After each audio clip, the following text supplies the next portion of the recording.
Welcome to Hub-Bub, the People's Podcast, where we engage our citizens and investors with the activities of the Planning and Code Administration and encourage everyone to contribute to Hagerstown's growth. Well, welcome to another edition of the Hub-Bub Podcast. It's September 2021. It's a beautiful day, right, Donnie Harcum? Yep, we are outside today for our September episode of the Hub-Bub Podcast. I'm pretty excited for this one. How about you? Yeah, and it couldn't have a better day. It's so beautiful. Beautiful. Absolutely. So why are we doing this today? It's a good question. Do you like to walk? Yeah. Me too. When it's pleasant. When it's nice out, like a day like today? Yeah. Absolutely. Yeah. Yep. Exactly. Yeah, so really the whole basis or premise for our podcast today is we're discussing where you see us, places that are walkable in our communities. And a lot of communities have them. When we say walkability, and that's really a popular term in certain areas of government when it comes to planning, and you may hear it, but what is walkability? Is it that important? Well, the focus of our podcast today is just that. We're going to really see how walkability really is an integral part of keeping communities healthy in a number of ways. Mm-hmm. And, you know, we're here in Hagerstown, of course. We're on the cultural trail, and we'll discuss some aspects of that. And the thing about it is many communities, if you're not in Hagerstown, a lot of communities, again, have them. And they're really, really important. And so we really, I think we're certain in saying that once we're done with this podcast, you're going to look at cultural trails and walkability in your communities in a different way. Yeah, absolutely. You're going to look at things in a way that you never thought of them before. You know, they were actually designed a certain way and for a reason. Absolutely. So, yeah, look forward to talking about this. Yeah, absolutely. All right, and did you know that walking is the oldest and simplest form of human transportation? I didn't know that, but it makes sense. You know, we were born with these two legs, so that's how we get moving. But however, nowadays, walking a few blocks or crossing a street, you know, it can seem inconvenient sometimes. So how do we make an urban environment walkable? Well, that's what today's podcast is about. And, you know, as I've mentioned multiple times on the podcast, is a lot of these terms I never heard of. I thought it was a joke. I thought it was just a made-up word. Walkability. What is that? You know, never heard of it before. But walkability is a new term to describe how friendly a city or a neighborhood is to pedestrian activity. Walkable communities they're defined as the persons, as far as the persons are considered, not their automobiles, you know, at the center of their design scale. So it's all centered around us, not the vehicles. And when designing these communities around the human foot, places are created to be socially, environmentally, and economically vibrant, as you'll see in our cultural trail today. Yeah. Good points. Because walking, that used to be the only way to get around. Right. And yeah, it wasn't the most efficient. No. That's why we have other forms of transportation, but we still can't take away from the efficiency of getting around, because when you walk, you can see a whole different environment than if you didn't. Right, and sometimes it is easier to walk, you know? Absolutely. What makes it efficient is that it's the cheapest way to get around, isn't it? Right. Just the energy that you put one foot in front of the other to get where you're going. So, it's efficient. But it also provides other opportunities as well for communities to be able to, plan, design, build these walkable trails and communities, and it just opens up another many more opportunities. Right. So when we look at more urban areas, that's where they're really popular. And what they do is they just offer a lot of what we would call sustainability, both natural and economic. As an example, having walkability addresses things like social issues and even economic problems. Because think about it, if you have an urban community and you drive everywhere you go, how do you really get to know people around you? That's a good point. Yeah, but if there are communities that encourage this and can support walkability, you're doing things more sociable. So that's a big positive, and then that leads to a lot of other positive things. It just makes good morale. We were made to be, we're social people. Right. We may say to ourselves, people, they're the worst, right? But really, we're made to be social. We want to naturally be around people for the most part. So we have that social interaction. We have the physical fitness aspect of it. And then you think about this, what makes walkability kind of supportive for the community is that the more you have a presence of people walking, then that's going to diminish the negative things such as crime. You're absolutely correct. And those things that we really don't want to see present in our community. It improves health naturally. Mm-hmm. You know, how often sometimes people go to the doctor and the doctor says, you need to walk every day. Mm-hmm. So, you know, when we have walkability in our communities, it doesn't make it just walking, but it makes it an enjoyable walking, as we'll talk about a little bit later. So, you know, it keeps us healthy. When you have walkability, it opens up other opportunities for jobs. People may be more prone to take jobs locally because they can get there more efficiently. Some people just don't have vehicles, so it'd be nice to have a job they could walk to, right? So, you know, and this term walkability, I said, you know, it's new and it's something we don't hear about, but in principle, it's been around for a long time. And granted, in some areas of the United States, it's more popular than others, but in other parts of the world, it's very, very popular. It's been around forever. I mean, a lot of countries, think about Denmark and the Netherlands, they really focus on pedestrian accessibility, whether it be bridges, you know, elevated walkways, because there's a safety aspect of that too.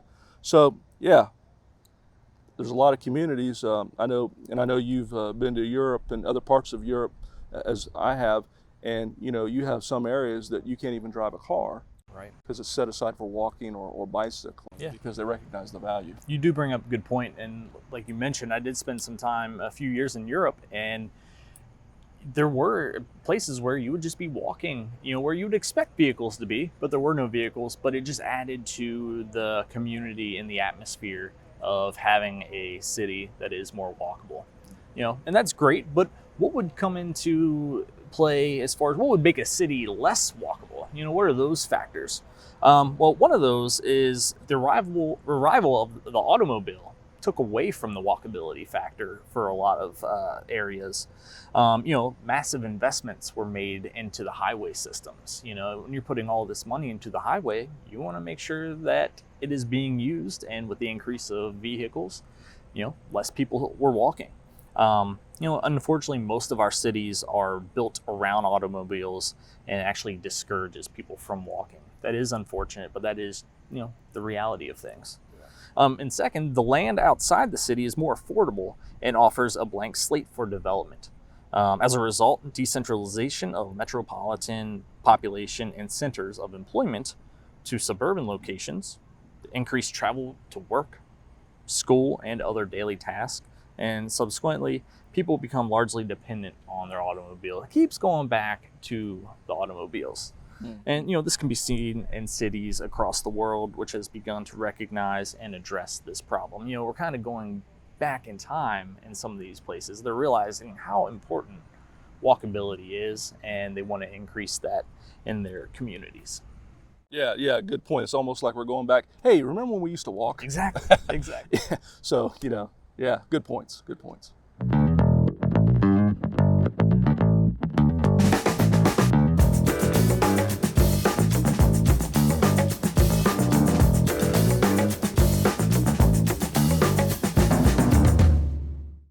So, of course, Donnie talked about what walkability isn't, basically. Mm-hmm. What is walkability? Yeah, that's what I really want to know. Yeah, well, we're here to tell you. Yeah, so nice thing about this is we had the opportunity to kind of see for ourselves what walkability is. So, you know, in preparing for this podcast, we were able to go out and visit a few places that really were nice examples of what we're talking about. And I think it was really fun. What was your impression? It was a lot of fun. You know, similar to our previous episode with food trucks, the research was the best part. Yeah, it was really neat. So we were able to visit a few places. One place that we visited was a place called Rio in Gaithersburg. Mm-hmm. It's not too far from here, but it was really cool. Right off I-270, just a short drive. So it was easy to get to. But wow, what an environment! Yeah, I was impressed. Yeah, it really took you away from, you know, made you seem like you were a lot further away than you really were. You know, remind me of a boardwalk type area, which you might get into explaining, but is a just very good environment. Yeah, and as we'll talk about, one thing about Rio is that it separated, we were talking about walkability and the driving aspect. So it's not taking driving out of the equation because we still need that. But now how can we introduce these elements of walkability and make it really, really pleasant? And Rio did a nice job with that, and other places, as we'll talk about, because once you went into the area, there were no signs of driving hardly. It was just pretty much walking and so forth. And this area of Gaithersburg is really a premier shopping and dining destination. A lot of very, very few chain restaurants, a lot of privately owned or kind of one of a kind. And really, it was an ideal location. You wouldn't know it. Just a little step off of I-70, and you've got this little oasis of a community there. So it was really, really nice. An open air, you could park, you could eat, of course, work there as well. If you go to their website, there's a lot of good information, more than we could share with anybody. But Rio, according to their website, is 760,000 square feet of Main Street retail, restaurant, and entertainment in Gaithersburg, Maryland, including Target, Pier 1 Imports, Barnes & Noble, Dick's Sporting Goods, and a newly renovated AMC Dine-In theaters. So, a lot to offer. So you kind of stroll through there in between the shops and restaurants, and you get to the point where there's like this huge water feature. You can even get paddle boats. Yeah. That was pretty interesting. You wanted to do that, but I wasn't on board for all that. This is one of those places, like you mentioned, there weren't a lot of chain restaurants, which nothing wrong with chain restaurants, but sometimes you want something different.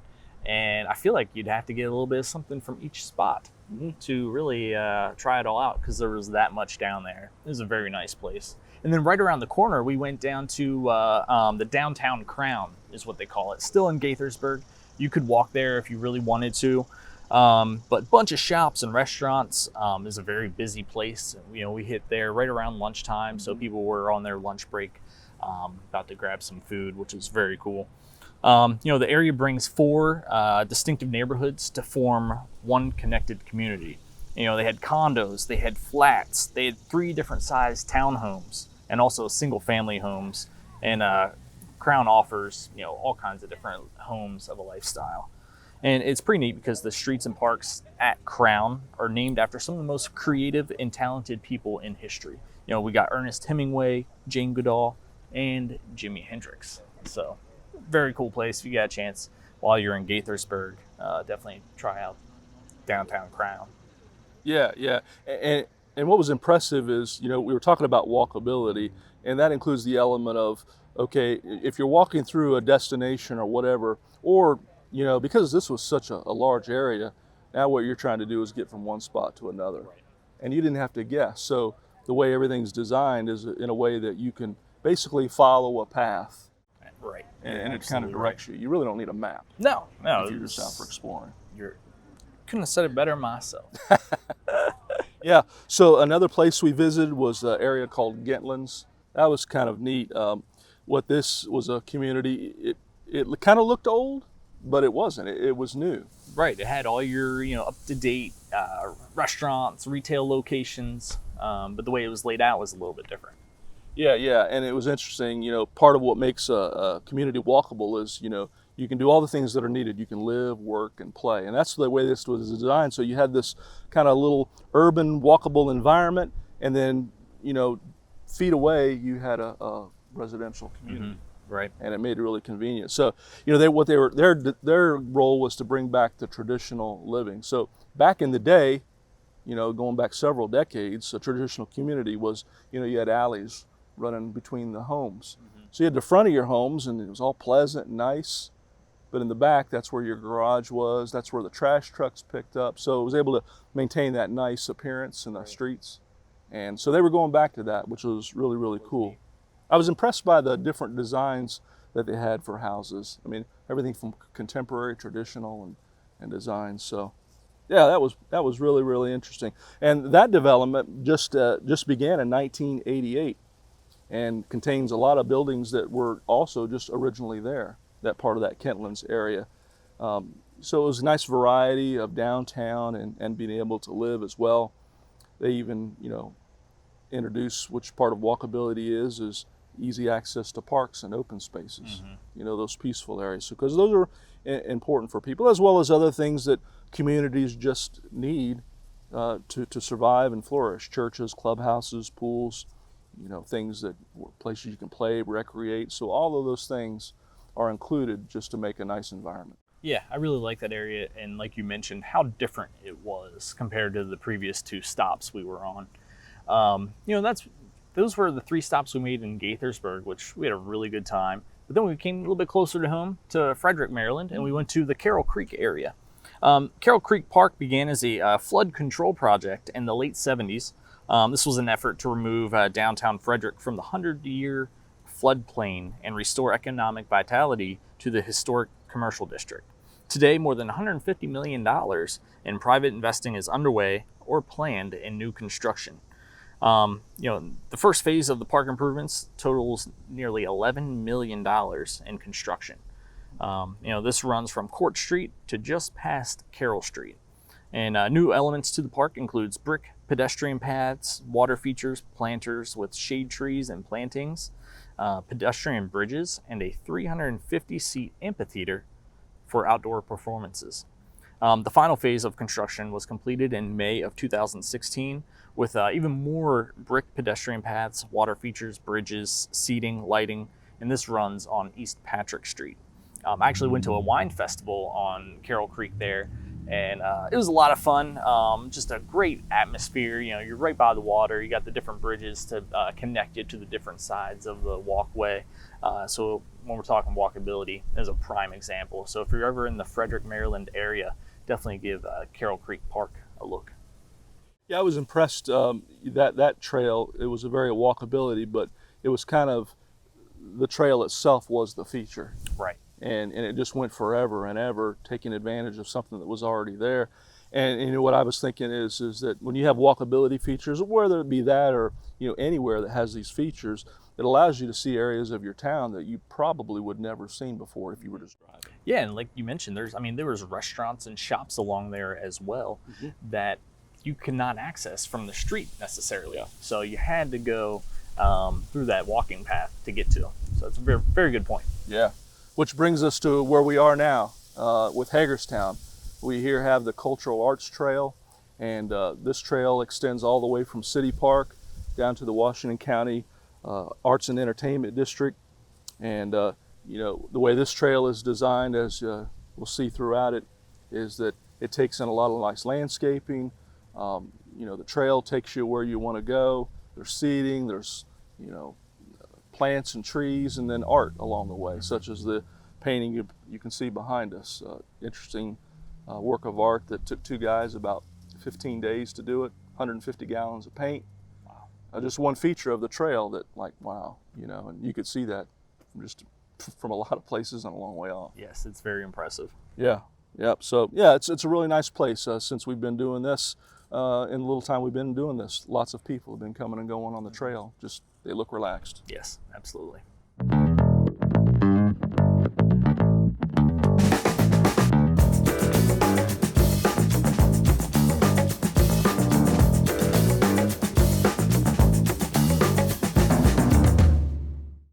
Sean, did you know that there are 8 characteristics of walkability?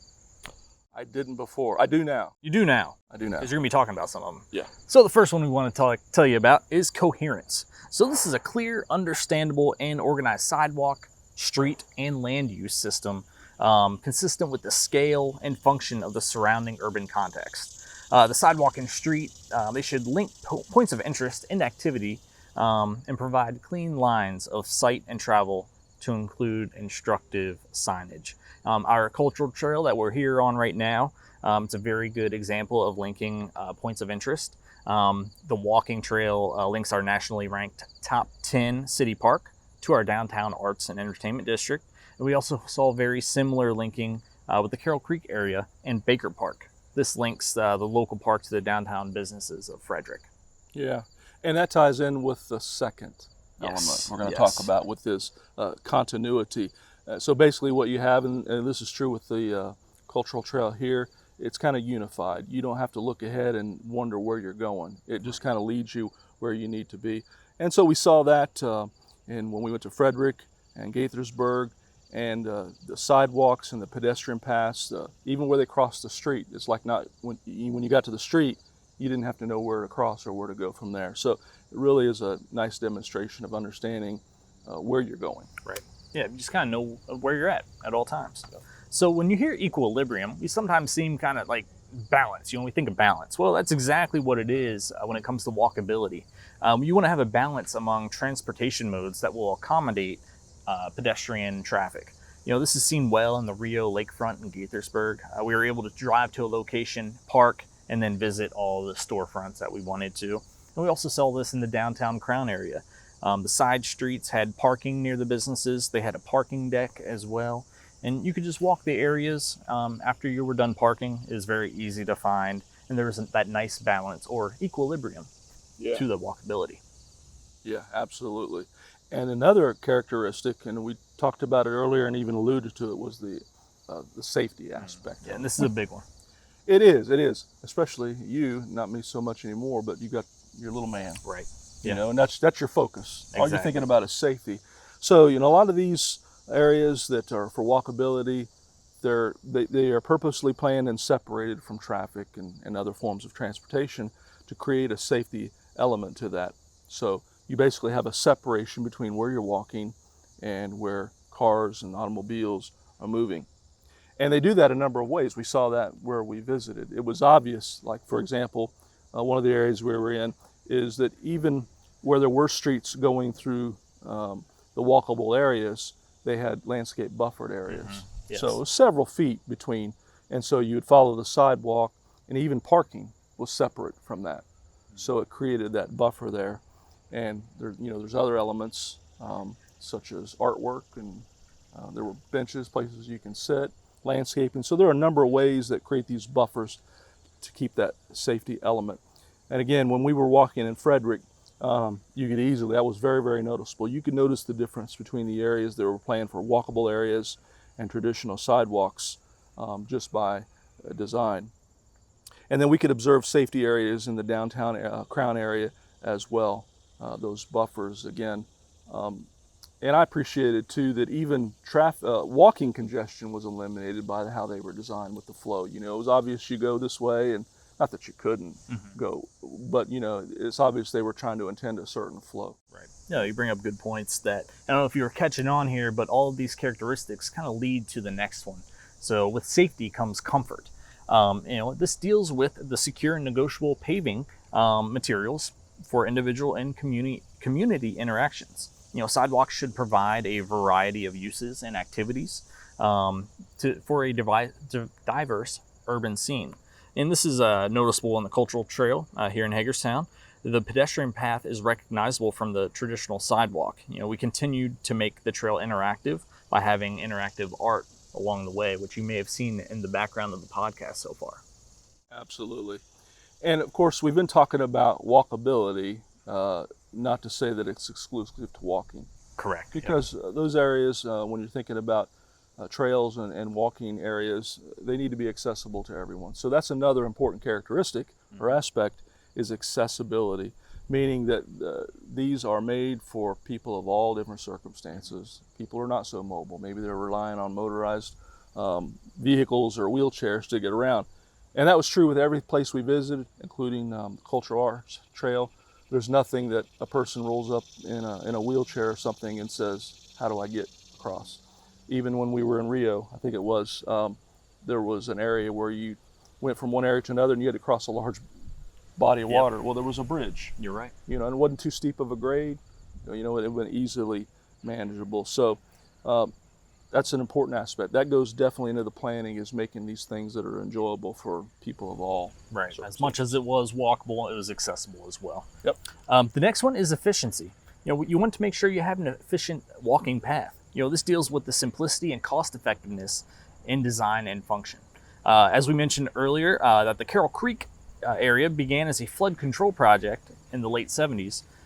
This was an effort to remove that 100-year floodplain, and this was also used in downtown Crown. This was undeveloped land that could fully be planned to be the most cost-effective design. So, a lot of times this is tax money that's being used, and we want to make sure that the citizens are getting the best value for their money. So being efficient is very important.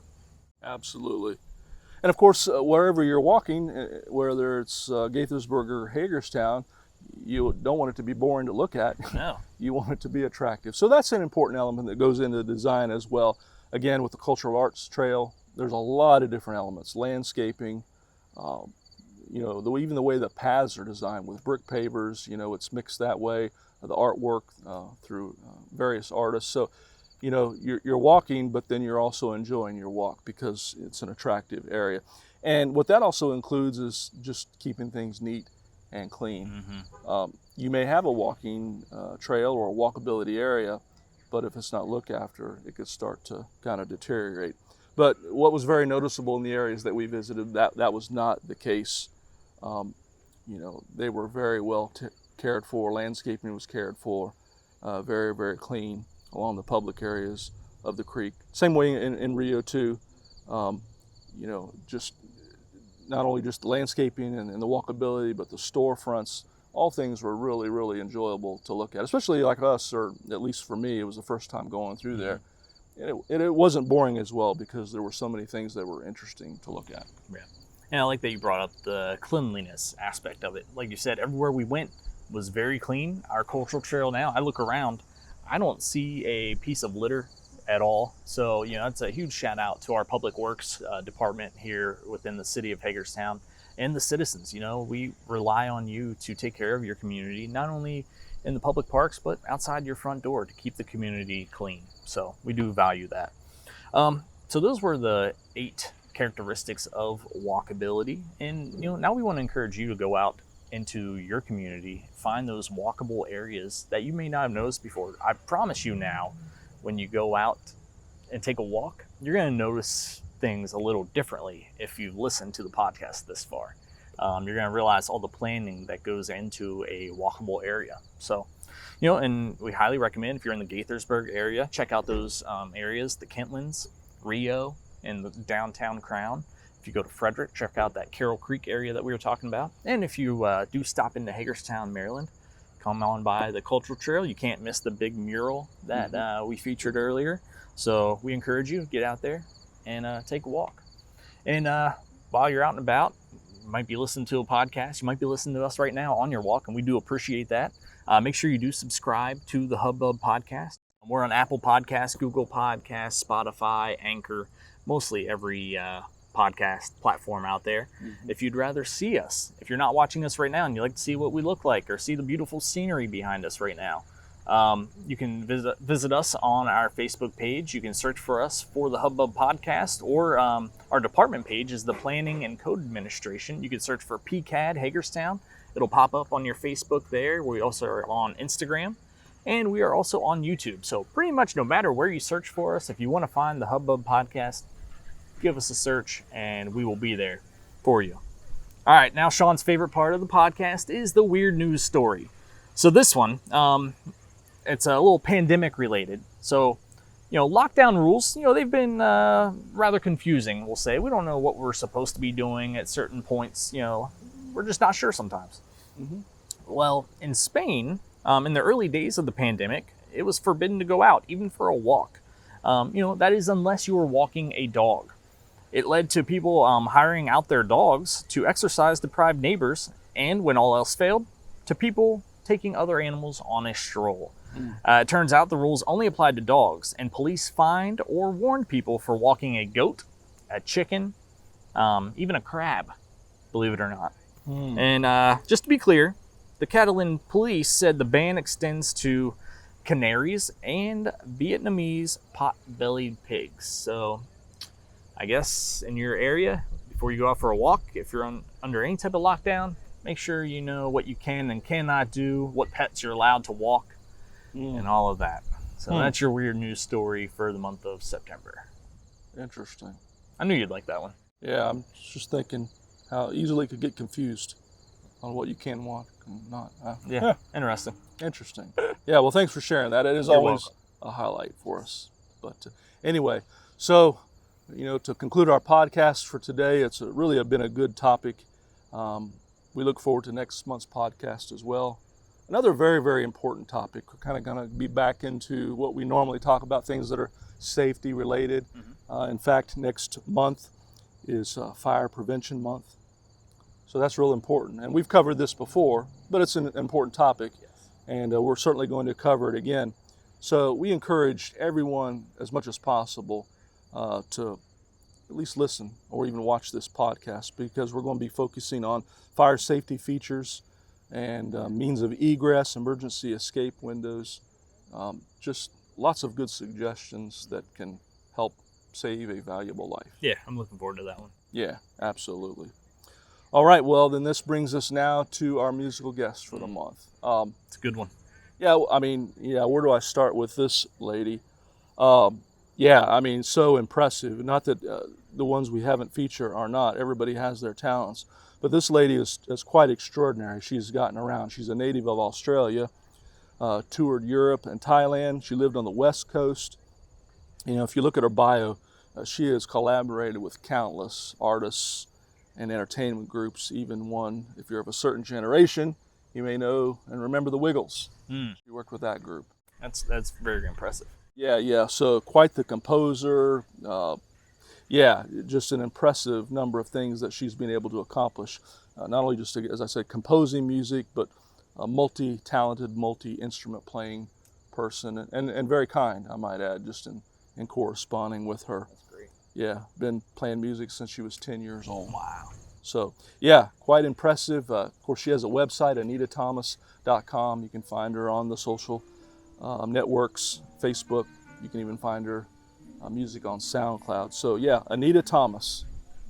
Give her a listen. It's different. It's classical type music and jazz and that kind of thing, but my, what a talented person. So, we'll take out our podcast listening to Anita Thomas.